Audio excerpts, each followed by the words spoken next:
Hello and welcome to this channel. Those of us who had the dubious privilege of having been at least partially educated in the communist schools of the former Soviet bloc may still remember the nice mythology that we grew up with. History, we were told, is the unfolding of the struggle between the oppressor and the oppressed. First there was the primitive equality, followed by slavery that pitted slave against the slave master. Then came the feudal age, that was defined by the struggle between the serfs and the feudal lords. Then came the time of the struggle between the workers and the capitalists. Finally, the communist system put an end to all this, and we were supposed to be thankful to the ruling party and the great leader for the fact that we live in societies without exploitation. Of course, there was always a danger of counter-revolutionary activity and elements within our borders, but the communist state was watching out for those on our behalf and was ready to punish with revolutionary zeal for the good of us all. You see, the working class that started out as the exploited class under capitalism was the spearhead of history. It was the best thing history has produced, and it was it that was to bring back an age of equality, like the primitive one, but with the added benefit of modern industry. This mental framework was so well crafted and was so inculcated in us that even after the fall of communist regime, people were thinking in these terms. At one point there was an anti-communist intellectual on TV warning us that we have to be vigilant against communism because we may not have seen its end just yet. He pointed out that the slave system existed for thousands of years, the feudal system for centuries, while communism fell after only 70 years. What he was suggesting was that communism may not have run through its allotted time yet, so it may return. His argument made me laugh. He argued against communism within the framework of communist philosophy of history, and he was not at all a stupid man. Since then I stopped laughing. The mental prison of a very similar ideology has taken hold on much of the Western mainstream, and since those societies did not go through the experience of actual communism, they are unable to recognize the folly of it all. What we have today passing as cultural Marxism is something new. The general framework is the same, however. We have as a starting point the idea that the world should be seen as a battleground between the exploiters and the exploited, and that the exploited represent the moral option. To be on their side is to be on the side of the sons of light, and not to be on their side is to be on the side of the sons of darkness. The play is the same, the lines recited by the actors are the same, with some adaptations, but the actors are quite different. Let's see some examples. The world is the battleground between the white exploiter and the colored exploited. The sons of light will fight for the emancipation of colored people, and the sons of darkness are there to defend the white privilege. The world is a battleground between the male exploiter and the female exploited. The sons and daughters of light will fight for the emancipation of women, while the sons of darkness will seek to further the hold of male privilege. The world is a battleground between the human exploiter and the exploited nature. The sons of light defend nature and will labor to restrict the impact of humans on it, while the sons of darkness want to rape Mother Nature or are just too indifferent to her plight. The world is a battleground between the marginalized homosexuals and the prejudicial heterosexuals. The sons of light will fight for the recognition of gay people, while the sons of darkness simply want to perpetuate straight privilege. The world is a battleground between those who were born in the proper body for their gender and those who didn't. The sons of light will struggle for recognition and acceptance for trans people, while the sons of darkness will promote the same old cis privilege. The solution to all these problems is victimocracy, that is, the handing over of political power to the victim group or their ally. But victimocracy is not only about political power. Since these struggles are between the forces of light against the forces of darkness, no middle ground is possible. Only the complete victory of the sons of light and the complete elimination of the sons of darkness can bring the end of history and the descent from heaven of the New Jerusalem of complete equality. And make no mistake about it, this is an eschatological and millenarian mentality.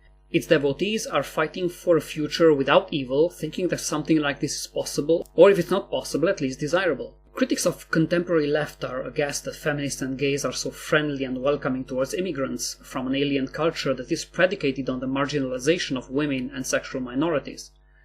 That the same feminists who are so quick to redefine rape in order to expand its range to the most innocent of acts will not raise their voice when it comes to the importation of an authentic rape culture into West societies. But there is no contradiction here. Feminists are perfectly coherent in their actions from the standpoint of their ideology. You see, feminism is not about women as such, but about women as part of a cosmic struggle against an oppressor. That is to say, women as a victim group. Islam is a traditional enemy of Europe. Take this from an Eastern European. And in respect to the West, it comes from outside. It is an outsider. Now, victimocracy is all about empowering the outsider, about standing up for the other. For feminists to make a stand against the rape culture of these outsiders is to betray the cosmic struggle that their movement is part of. So from their point of view, the thing to do is to classify the abhorrent behavior of the strangers as being part of a much larger picture in which it does not matter that much, and hope that it will go away. This hope is completely unrealistic in the real world, but it makes perfect sense within their ideology. Since the immigrants are a victim group by definition, being others, the expectation is that by interaction with the victim groups within Western society, they will recognize the common interest of all and they will cease and desist. What leftists and the West are doing is to interpret the immigrant invasion through the lens of the cosmic struggle between the downtrodden and the evil and ignorant exploiters. In this great struggle, we, the native population of Europe, have been assigned the status of oppressor, and the way for Europeans to redeem themselves morally from this is by expiating their sins, helping the victims. Keep this in mind. If you happen to be a native of a European or a Western country, you are a sinful man in dire need of redemption by that very fact. But don't despair, there is a way to salvation, provided that you are ready to give up the sin that burdens you, your ancestral culture, your blood, and your land. Pay this price, and you shall be numbered among the enlightened. There is no God but progress, with capital P, and the downtrodden are its elect, so you better find some way you can identify with a victim group, or, if you can't, at least be an ally. Otherwise, history will trample on you. Since at least medieval times, anti-establishment millenarian movements used victimhood as an identification mark. The just could be recognized by the fact that they are persecuted by the corrupt power of the day, the official church and the secular arm. Victimhood was not a sufficient mark, but was a necessary one. Communism came to us as a secularized form of this millenarianism, and it too took the victim as the harbinger and builder of a future millennium of equality. Well, communists were not talking about a millennium, they were hoping for a future of equality without end, but you get the idea. The hope is, in each case, that by installing in power those who previously were marginalized, the structure of the old exploitative world will be dismantled, and there will be freedom and equality for all. Communism itself is not about the ownership by the state of the means of production. That is just an intermediary phase. The end goal is a stateless society of complete equality. So victimocracy itself is supposed to be just an intermediate phase. Giving power to the victims or giving power to those who fight on their behalf, which is the essence of victimocracy, is only temporary, until society is equalized and power itself will wither away. But since the Anabaptist takeover of Münster in the 16th century and all through the actual incarnations of Marxism in the 20th century, the temporal political control never gets to wither away. In fact, the political power that is legitimized this way seems to be the most intrusive and controlling ever devised by man. And why should it be any other way? If you just take a victim group and you give it power, what makes you think that they will use it for the benefit of all? What makes you think that they will work towards equality and freedom for everybody? If you tell them that they are special compared to the common mortals by the fact of having been victimized, will they not consider themselves special, marginalizing others? All the more since the others must be by definition the sons of darkness. Political power can be snatched and wielded under various pretexts, but no pretext is so prone to be abused than victimocracy. Victimocracy gives to its devotees a kind of moral superiority that makes them blind to the dangers of their power once they are in control, and it makes them fight for the total elimination of the enemy without any possibility of compromise. No middle ground here. You are either totally devoted or a traitor. The most shocking cases of persecution can be accepted and justified under the protective umbrella of victimocracy for two reasons. One, they are supposed to be temporary things that will pass away, unlike the old systematic exploitation, so it's okay. And second, the ones persecuted are by definition the bad guys, so they kinda deserve it. When your mind has been infected by the virus of victimocracy, you will see exploitation in the old regime even when there is none, because you will interpret the most banal things as cases of oppression. But you will be unable to notice the erection of a new revolutionary system of oppression. For you, the oppression in the old system must be there by the very nature of the system, and every case that comes to your knowledge will be one more proof of the system of oppression. By contrast, every case of persecution done in the name of the revolution can be only exceptional or necessary for a future without oppression, so it's justified, or at least not systemic. All the while you will help erect a system of oppression that goes way beyond the old system of oppression. This is the stuff totalitarianism is made of. because you will need a total control over society to make it egalitarian and completely free.